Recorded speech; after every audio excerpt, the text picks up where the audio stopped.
السلام علیکم ناظرین، ہم اور کتاب میں خوش آمدید۔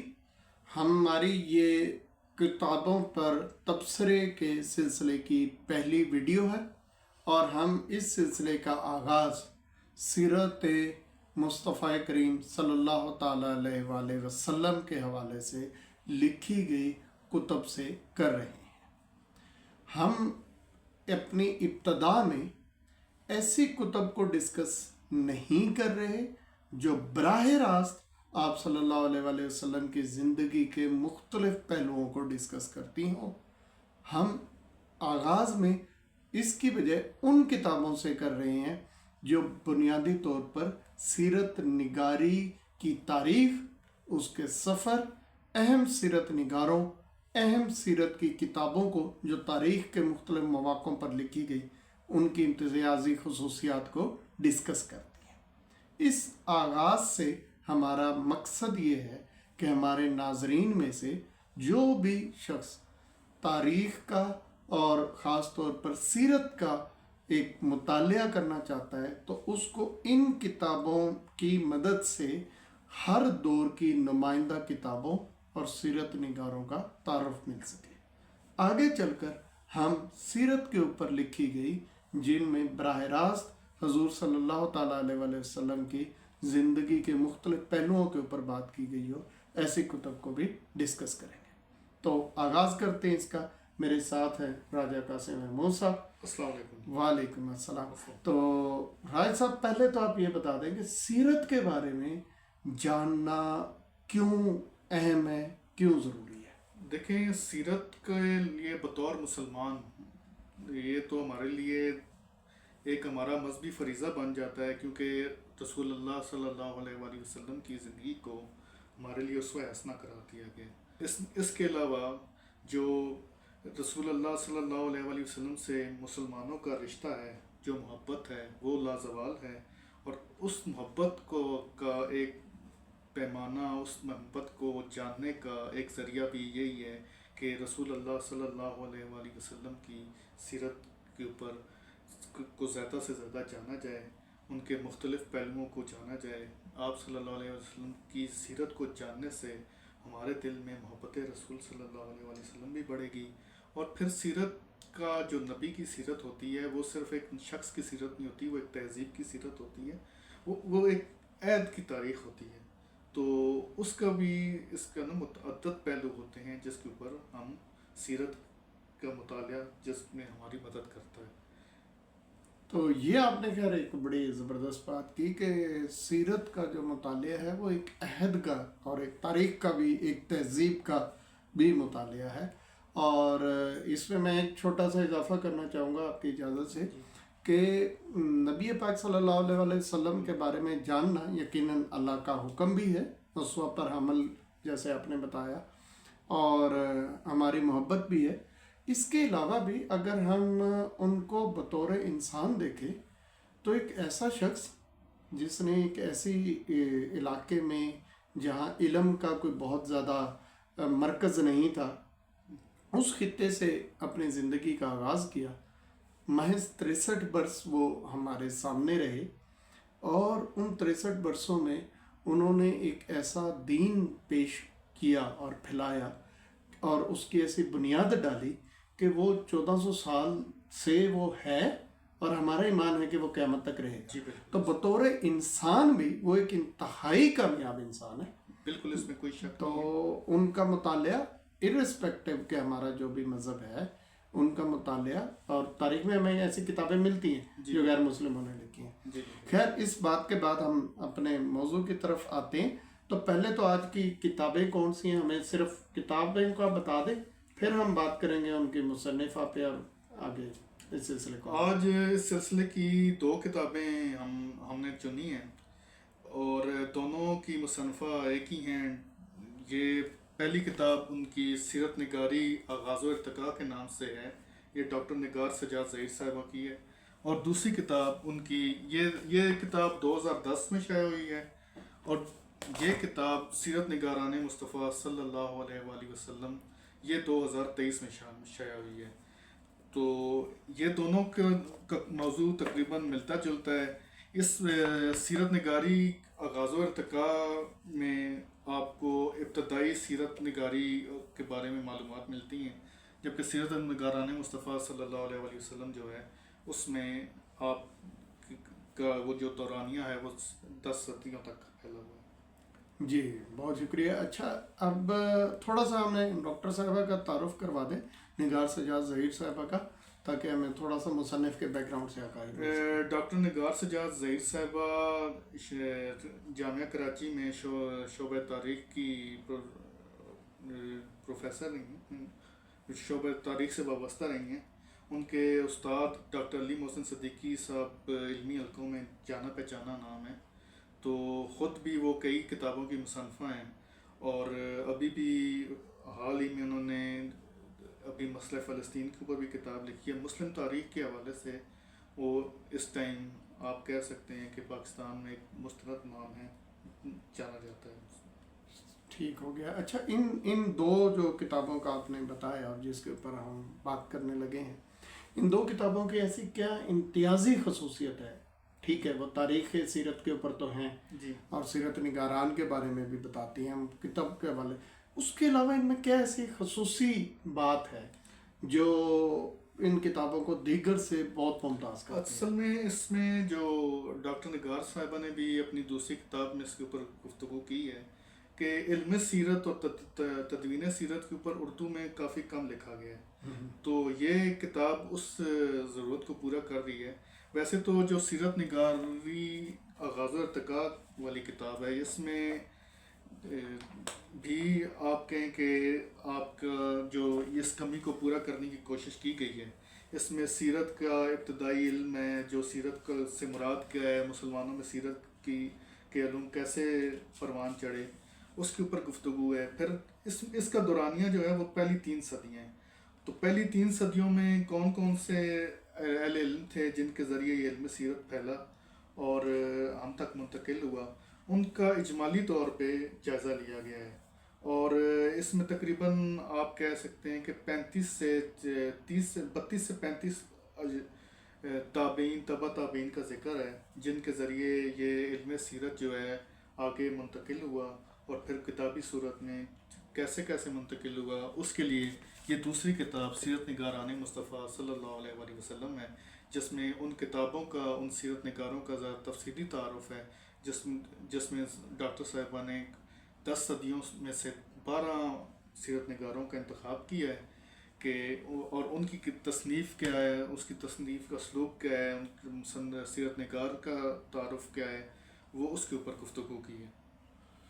جی اچھا، ایک میں چھوٹا سا اضافہ کرنا چاہوں گا کہ اس کتاب میں انہوں نے، آپ نے جیسے بتایا کہ 10 صدیوں کے 12 مصنفین کا ذکر کیا ہے، وہ تفصیلی ذکر ہے میرے خیال ہے۔ جی جی، اس کے علاوہ بھی انہوں نے، اگر ہم اصحاب کی تعداد اور کتب کے جو انہوں نے حوالے دیے ہیں وہ تو بہت ہاں وہ کافی زیادہ ہیں، وہ کافی زیادہ ہیں، لیکن انتخاب ان کا 10 صدیوں میں 12 مصنفین کا ہے، لیکن اس کے علاوہ بھی کئی اہم کتب اور مصنفین کو انہوں نے ذکر کیا ہے۔ جی اچھا، ایک سوال عموماً کیا جاتا ہے کہ سیرت نگاری کا جو علم ہے یہ شاید بہت بعد میں شروع ہوا، تو اس حوالے سے بھی انہوں نے اپنی کتابوں میں اس سوال کو ایڈریس کرنے کی کوشش کی ہے؟ جی بالکل، ڈاکٹر صاحبہ نے اس چیز کو ایڈریس کیا ہے اور بتایا ہے کہ یہ صحابہ کرام کے دور سے ہی علم سیرت جو ہے وہ سیرت سے شناسائی جو ہے وہ اس کا آغاز ہو چکا تھا۔ جیسے کہ مسجد نبوی میں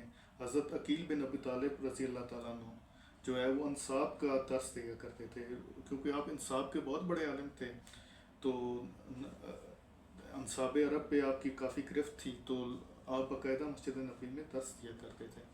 حضرت طلحہ جو عشرہ مبشرہ میں شامل ہیں، حضرت طلحہ بن عبید اللہ کا کیونکہ غزوہ احد میں ایک بڑا اہم اور خصوصی کردار رہا ہے، تو وہ غزوہ احد کے واقعات لوگوں کو بتایا کرتے تھے۔ ام المومنین کے ساتھ جو واقعہ افق کا حادثہ ہوا، تو حضرت ام المومنین حضرت عائشہ صدیقہ رضی اللہ تعالیٰ عنہ اس کا بھی بتایا کرتی تھی۔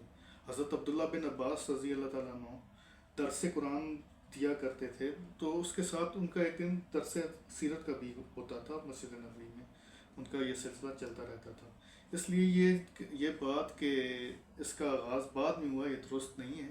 یہ اس کا آغاز صحابہ اکرام کے دور سے شروع ہو چکا تھا. پھر آپ اس سے آگے چلتے جائیں تو تابعین میں بھی یہ علم انہوں نے صحابہ اکرام سے لیا، پھر ایسے ہی یہ سلسلہ وار آگے منتقل ہوتا گیا. صحیح. یعنی ڈاکٹر صاحبہ نے اپنی اس گفتگو میں اپنی ان کتابوں میں اس سوال کو بھی حوالہ جات کے ساتھ اور تاریخ کے ساتھ اور دلائل کے ساتھ اس سوال کا بھی جواب دیا. جی بالکل، کیونکہ ڈاکٹر صاحب خود ایک مورخہ بھی ہیں، کیونکہ سیرت نگاری تو آپ ان کا دوسری بات ہے، وہ خود مورخہ ہیں، تو ان کو تاریخ کے حوالے سے ان کی شناسائی بہت اچھی ہے. تو وہ اس کی مدد سے بھی انہوں نے اس چیز کو ایڈریس کی ہے اور بتایا ہے کہ یہ علم سیرت کیسے سلسلہ وار تاریخ وار آگے منتقل ہوتا تھا. اچھا، آپ نے تابعین کا بھی ذکر کیا، تو جو اس کتاب میں امتیازی سیرت نگاروں میں بالکل پہلا نام آتا ہے وہ سیدنا عثمان رضی اللہ تعالیٰ عنہ کے فرزند حضرت ابان بن عثمان رحمۃ اللہ علیہ کا ہے. جی جی، ان کے بارے میں اس کتاب میں کیا بتایا گیا ہے، کچھ ہمیں تھوڑا سا. اچھا، حضرت ابان بن عثمان رضی اللہ تعالیٰ عنہ یہ اموی دور میں عامل رہے مدینہ منورہ کے، اور یہ ابتدائی سیرت نگار رہے ہیں. ان کے ساتھ تھوڑا سا ایک زیادتی ہوئی، یعنی کہ ان کے ذکر کے حوالے سے، ان کے ساتھ نہیں، ان کے ذکر کے حوالے سے زیادتی ہوئی کہ بالعموم ان کا ذکر اہم لوگوں سے چھوٹ گیا. یعنی کہ حضرت شاہ معین الدین ندوی صاحب نے بھی ذکر کیا تو ان کا حضرت ابان کا ذکر نہیں تھا.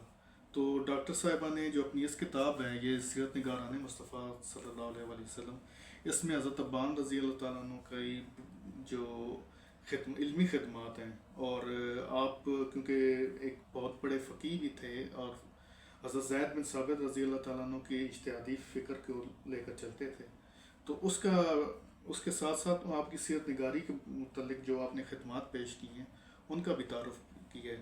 پھر ایک اور بات حضرت ابان بن عثمان رضی اللہ تعالیٰ عنہ کی سیرت کے متعلق یہ بھی ہے کہ اموی خلیفہ سلیمان بن عبد الملک نے آپ کی کتاب جو ہے وہ 10 کاتبوں کے ذریعے لکھوائی. تو اب آپ اندازہ لگا سکتے ہیں کہ 10 کاتب استعمال ہوئے تو کتاب کافی بڑی ہوگی. تو لیکن اب اس میں ایک واقعہ پیش آیا کہ ان کی کتاب میں انصار کے فضائل تھے، تو سلیمان کو وہ چیز پسند نہیں آئی، کیونکہ انصار کے حوالے سے انہیں رنجشیں پائی جاتی تھی کہ حضرت عثمان کی جب باغیوں نے محاصرہ کیا تھا تو انصار کی جو اس ٹائم کی رد عمل تھا اس سے بالعموم اموی حضرات جو ہے وہ مطمئن نہیں تھے. تو اس چیز سے سلیمان ناراض ہوا کہ یہ آپ نے کیوں ایسا کیا. تو حضرت ابان کا کہنا یہ تھا کہ میں کسی بھی رنجش کی وجہ سے ان کے وہ فضائل کبھی بھی رد نہیں کر سکتا جو کہ ان کے واقعی پائے جاتے ہیں. اس سے اندازہ لگایا جا سکتا ہے کہ ان کا سلوک بڑا زیادہ نہ تھا. لیکن اب ایک اس میں سب سے بڑا افسوس ہی کہا جا سکتا ہے کہ حضرت ابان بن عثمان کی کتاب اب نہیں ملتی ہے. اب تابعین میں دوسرا نام حضرت عروہ بن زبیر رحمۃ اللہ علیہ کا ہے، جو حضرت زبیر بن عوام رضی اللہ تعالیٰ عنہ کے بیٹے ہیں، حواریہ رسول حضرت زبیر کے، اور حضرت عائشہ کے بھانجے ہیں. آپ کی حضرت عائشہ ہی کے ادھر تربیت کی، حضرت اسماء کے فرزند میں. تو اس لیے یہ حضرت اسماء جو ہجرت کے وقت حضور صلی اللہ تعالیٰ علیہ وسلم کو اور حضرت ابوبکر صدیق کو کھانا جی وہ حضرت اسماء، یہ ان کے بیٹے ہیں. حضرت عروہ کی جو سیرت کی کتاب ہے اس میں جو انہوں نے زیادہ تر واقعات لکھے ہیں ان میں سند تو بیان نہیں کی ہے، لیکن جو غزوات ہیں وہ انہوں نے حضرت عائشہ صدیقہ اپنی خالہ جان حضرت عائشہ صدیقہ سے بیان کی ہیں. اور یہ کتاب کا کچھ حصہ مل گیا، اور یہ ہند کے عالم میں تھے ڈاکٹر مصطفیٰ اعظمی، انہوں نے اس کا اردو ترجمہ بھی کیا ہے جو ادارہ ثقافت اسلامیہ سے شائع بھی ہو چکا ہے. چلیں ایک حضرت ابان کی کتاب، اس کا مطلب ہے ہمیں میسر نہیں ہے جی، تو ہمیں دوسری جو حضرت ہے عروہ بن زبیر کی کتاب، ان کی کتاب میسر ہے. یہ بھی چلیں بڑی سعادت کی بات ہے. اچھا، آپ نے ان دونوں کے بارے میں ہمیں معلومات دی. اب اگر ہم جو 12 اس میں ذکر کیا گیا ہے ان سب کی معلومات کو اس طرح ڈسکس کریں گے تو میرا خیال ہے ویڈیو بہت زیادہ لمبی ہو جائے گی. اگر ناظرین اس کو چاہیں تو ہم وہ الگ سے وہ کر سکتے ہیں، لیکن ابھی فی الوقت وقت کے لیے میں آپ کے ثوابدید پہ چھوڑتا ہوں کہ آپ چند جو نمایاں نام ہیں جو اس کتاب میں ڈسکس کیے گئے یہ ہیں. آپ نے میری ثوابدید پہ بڑا مجھے مشکل میں ڈال دیا، لیکن اس میں 2 کا تو ذکر میں نے کر دیا. تو اس کے بعد محمد بن اسحاق کا ذکر بڑا ضروری ہے، جو بنیادی ماخذ ہیں اب تمام کتب سیرت میں. اور محمد بن اسحاق کے متعلق کیونکہ ان کی کچھ آراء سے اختلاف بھی پایا جاتا ہے، ان کے اوپر قطری ہونے کا الزام لگا. پھر امام مالک سے ان کی رنجشیں تھیں، ہشام بن عروہ رحمہ اللہ سے ان کی رنجشیں تھیں، تو اس وجہ سے کافی وہ متنازع بھی رہے. لیکن اس کا یہی آگے ایک اور سیرت نگار ہیں واقدی، محمد بن عمر الواقدی، ان کا بھی یہی ایشو ہے کہ ان کے اوپر رفظ کا الزام لگا، لیکن ڈاکٹر صاحبہ کے نزدیک یہ درست نہیں ہے. تو ان دونوں کے بارے میں صرف بعد میں طے یہ پایا کہ حدیث میں یہ دونوں حضرات معتبر نہیں، لیکن سیرت میں یہ دونوں حضرات معتبر ہیں. پھر محمد بن عمر الواقدی کے ساتھ آپ ایک اور جو نام ہے محمد بن سعد کا، جو طبقات ابن سعد کے ہیں، یہ واقدی کے شاگرد ہیں. لیکن جس طرح واقدی کے اوپر جرح موجود ہے، ان کے محمد بن سعد جو ہیں ان کے اوپر اتفاق پایا جاتا ہے. ان کی کتاب طبقات ابن سعد کی جو پہلی 2 جلدیں ہیں وہ سیرت کے اوپر ہیں. اس کا بھی اردو ترجمہ ہو چکا ہے. پھر اس کے بعد علامہ ابن حزم کا ذکر بڑا ضروری ہے کہ وہ اندلس میں تھے، اندلس کی ایک اہم شخصیت ہیں، اور یہ اپنی آراء میں کافی متشدد تصور کیے جاتے تھے، اور ان میں تھوڑا سا لچکدارانہ رویہ کم تھا. اس کی انہوں نے بعد میں قیمت بھی چکائی، اور کئی لوگ ان کے مداحین بھی پائے جاتے ہیں، مخالفین بھی پائے جاتے ہیں. لیکن ان کی کتاب کے بارے میں ڈاکٹر صاحبہ نے بتایا ہے کہ اس میں جو روایات کی جانچ پڑتال ہے وہ بہت زبردست طریقے سے کی گئی ہے.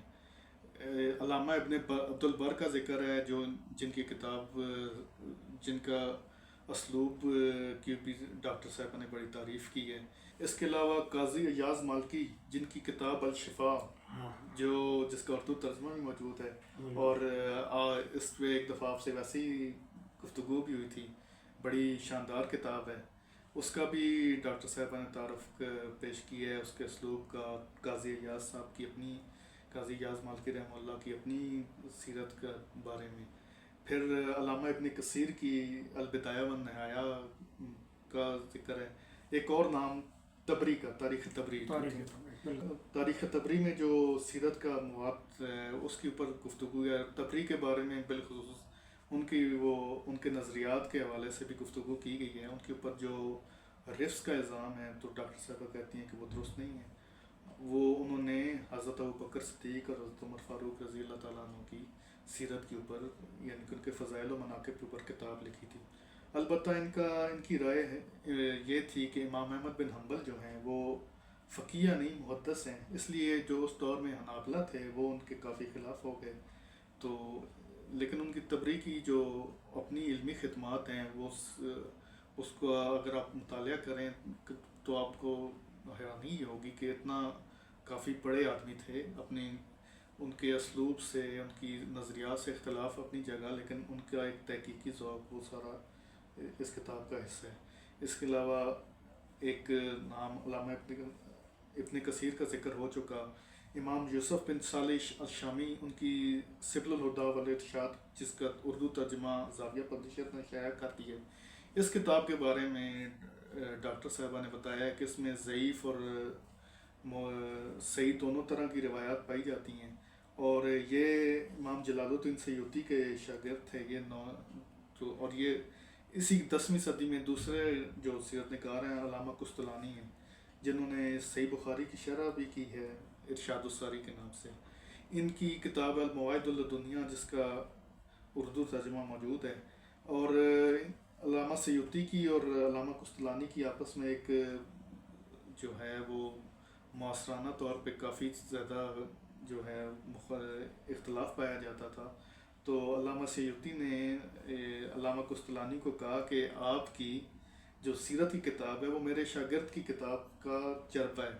تو اس کے اوپر بھی ڈاکٹر نگار صاحبہ نے کہا کہ اس بات کو اگر دیکھا جائے تو کوئی بہت سے موضوعات جو ہیں وہ دونوں میں ملتے ہیں. تو علامہ قسطلانی نے میلاد پر استغاثہ جیسے اس طرح سیرت میں کئی اختلافی موضوعات بعد میں شامل ہو جاتے ہیں اس کے اوپر گفتگو کی ہے اور ان کے حق میں گفتگو کی ہے. اچھا، ایک تو آپ نے بڑی یہ معلومات دی. یہاں سے ہمیں یہ بھی پتہ لگتا ہے کہ انسان کے اندر جو اپنے جذبات ہیں وہ بہرحال رہتے ہیں، لیکن ایک بڑا آدمی ہونے کی ایک یہ بھی علامت ہے کہ آپ کے پاس جو پچھڑا علم آ رہا ہے جی اس کو آپ علمی بنیاد کے اوپر اس کے اوپر تنقید بھی کرتے ہیں بغیر یہ دیکھے کہ کس نے یہ بات کی ہے، تبھی علم کا سلسلہ آگے بڑھتا ہے. تو ہمیں اس کو اس حوالے سے دیکھنا چاہیے پازیٹیولی. اچھا، ایک اور نام جو شاید آپ کے ذہن سے رہ گیا، ابن خلدون. ہاں اچھا، علامہ ابن خلدون کے بارے میں ڈاکٹر صاحبہ نے بتایا کہ ان کا بنیادی مقصد سیرت نگاری نہیں تھا، یہ بربروں کی تاریخ لکھنا چاہتے تھے. لیکن جب یہ لکھنا شروع ہوئے تو اس ٹائم ان کا مقصد بدل گیا. ان کا ہر ایک کا ڈاکٹر صاحبہ نے اسلوب اور ان کے بنیادی ماخذ کون سے ہیں، ان بنیادی ماخذ میں جو اب کئی کتابیں ایسی ہیں جن کا ذکر سیرت نگاران مصطفیٰ میں تو نہیں ہے، لیکن ان ہستیوں کا ذکر جو ہے نا وہ آپ کو سیرت نگاری آغاز و ارتقاء میں مل جائے گا. جیسے موسیٰ بن عقبہ ہیں یا ایسی کچھ اور شخصیات ہیں جن کا ذکر ان میں انہوں نے تھوڑا سا قدر تفصیل سے بیان کی ہے. تو ہر سیرت نگار نے کون سا ماخذ کو اپنایا، کس ماخذ کو لے کے وہ آگے چلا، اس کے اوپر گفتگو کی ہے. محمد بن اسحاق کی سیرت ابن اسحاق کے بارے میں بتا دیں کہ اس کو ڈاکٹر حمید اللہ صاحب نے اس کا ترجمہ کیا، اور ڈاکٹر حمید اللہ کا نام کسی تعارف کا محتاج ہی نہیں ہے. تو اس کے بعد سیرت ابن اسحاق کی بعد میں ان کے شاگرد تھے جو سیرت ابن ہشام کے نام سے بعد میں یہ زیادہ مشہور. یہ میرا اگلا سوال ہونے والا تھا آپ سے. اچھا چلیں جی. سیرت ابن ہشام جو ہے اس کو اتنی شہرت ملی کہ سیرت ابن اسحاق کا ذکر کم ہو گیا. اور پھر سیرت ابن ہشام کی شرح علامہ سہیلی نے کی ہے، وہ الروض الاناف کے نام سے. وہ اس کو بھی 4 جلدوں میں ضیاء القرآن پبلیکیشنز نے اردو میں شائع کیا ہوا شرح سیرت ابن ہشام کے نام سے. تو یہ اور سیرت ابن ہشام کے اوپر متعدد کام ہوئے، اس کی اختصارات بھی لکھے گئے ہیں. اس کی یعنی کہ ایک مختصر سیرت ابن ہشام کے نام سے ورلڈ ویو پبلشر نے بھی ایک کتاب شائع کی ہے جو ہند کے ایک عالم ہیں ان کی لکھی ہوئی ہے. تو انہوں نے بھی اس میں سیرت ابن ہشام کے اوپر متعدد کام ہوئے ہیں. اگر ہم یہ بات کر لیں کہ سیرت کے اوپر جو ہم نے ڈسکشن کی ڈاکٹر صاحبہ کی کتاب کے حوالے سے ایک مختصر کی، ظاہر ہے کتاب ایک کے اندر بہت کچھ ہے. تو اس کتاب کو پڑھنے کے بعد آپ کو کچھ پہلو ایسے لگے کہ کچھ تشنگی رہ گئی؟ ہاں اس میں میں ڈاکٹر صاحبہ کو کہا بھی تھا، ڈاکٹر صاحبہ نے اس میں کہا کہ میں کوشش کروں گی اپنے، یعنی کہ جو سیرت نگاران مصطفیٰ ہے کیونکہ یہ زیادہ بڑی کتاب ہے بنسبت دوسری کے، تو اس میں جو ڈاکٹر صاحبہ کا اسلوب کیا ہے کہ ان کا انتخاب کرنے کی کیا وجہ ہے کہ وہ کس مصنف کا انتخاب کر رہی ہیں اور کیوں کر رہی ہیں، وہ انہوں نے وضاحت نہیں کی ہے. اب کئی بڑے نام چھوٹ گئے ہیں، یعنی کہ علامہ ابن قیم الجوزیہ کی ذات المعاد بڑی اہم کتاب ہے جو نہیں ہوئی، جس کا اوپر 3 پیجز میں گفتگو ہے لیکن اس سے نمائندہ سیرت کتاب نہیں رکھا گیا. علامہ ابن جوزی کی 2 کتابیں ہیں، ایک النبی العطر ہے جس کا مفتی علیم الدین نقشبندی صاحب نے مختصر کتاب ہے اس کا ترجمہ کیا، ایک الوفاء باحوال المصطفیٰ جس کا علامہ اشرف سیالوی صاحب نے ترجمہ کیا. ایسے ہی حافظ ابن الملقن الشافعی کی کتاب ہے خصائص رسول خصائص رسول کے نام سے اردو میں اس کا ترجمہ ہو چکا ہے. حافظ مغلطائی کی ایک کتاب ہے جس کا بھی اردو ترجمہ ہو چکا ہے. تو متعدد ایسی کتابیں ہیں جو ڈاکٹر صاحبہ نے جن کا انتخاب نہیں کیا. ہمیں ڈاکٹر صاحبہ کی علمی شخصیت کو دیکھ کے ہم یقیناً انہوں نے کوئی پیرامیٹرز کو پیمانے کوئی منہج انہوں نے رکھا ہوگا کہ جس کی بیس پہ انہوں نے کچھ کتابوں کا انتخاب کیا، کچھ کو چھوڑا. صرف ہماری یہ گزارش تھی کہ آپ کچھ یعنی کہ اس میں اگر مقدمے میں اس چیز کو شامل کر لیں کہ انہوں نے یہ انتخاب کس بنیاد پہ کیا تو ہمیں زیادہ بہتر جاننے میں ہاں یعنی آپ اپنے بنیاد کی وہ بتا دیں کہ اس کے لیے آپ کا کرائٹیریا کیا جی تھا، جی آپ کا معیار کیا تھا، جی وہ تھا. تو چلیں اب آخری سوال کی طرف آتے ہیں. جی.